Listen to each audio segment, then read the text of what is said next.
सध्या भारत इराणला मदत आणि संरक्षण देण्याच्या तयारीमध्ये आहे. पाहूयात याबद्दल.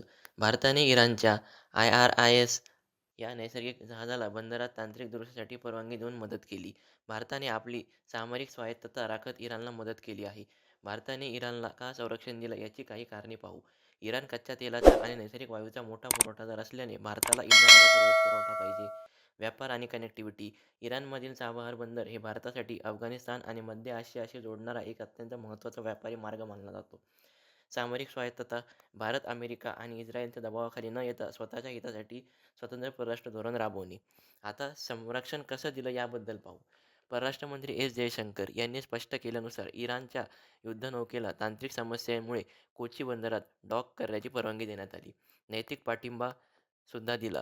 थेट लष्करी हस्तक्षेप न करता भारत अलिप्ततावादी भूमिकेतून इराण-इस्रायल संघर्षात शांतता आणि मुत्सद्देगिरीवर भर देत आहे.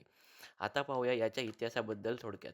भारत आणि इराणचे संबंध ऐतिहासिक, सांस्कृतिक आणि सामाजिक दृष्ट्या अत्यंत जुने आणि दृढ आहेत. 15 मार्च 1950 रोजी नैतिक संबंध प्रस्थापित झाल्यापासून भारताने इराणसोबत ऊर्जा, व्यापारासह चाबहार बंदराच्या विकासाद्वारे कनेक्टिव्हिटी वाढवण्यावर भर दिलेला आहे, ज्यामुळे अफगाणिस्तान आणि मध्य आशियापर्यंत पोहोच सुलभ झाली. भारत आणि इराण यांच्यात संबंध हे सांस्कृतिक आहेत. ऊर्जा सुरक्षेसाठी इराण भारताचा महत्त्वाचा भागीदार मानला जातो. भारत प्रामुख्याने इराणला चहा, रसायने, औषधे, तांदूळ हे मोठ्या प्रमाणात आयात करतो. थोडक्यात पाहिलं तर भारत-इराण मैत्री ही व्यापार आधारित नसून ती सामरिक कनेक्टिव्हिटी आणि ऐतिहासिक संस्कृतीचा भक्कम पाया आहे असं आपल्याला म्हणता येईल. यामुळेच भारताने जगात इराणचा मित्रराष्ट्र म्हणून ओळख मिळवली आणि ती आजही कायम आहे. पण खामेनी यांनी भारत आपला मित्र राष्ट्र आहे असं कधीच म्हटलेलं नाही. पण या दोन्ही देशाचे संबंध खूप आधीपासून आहेत.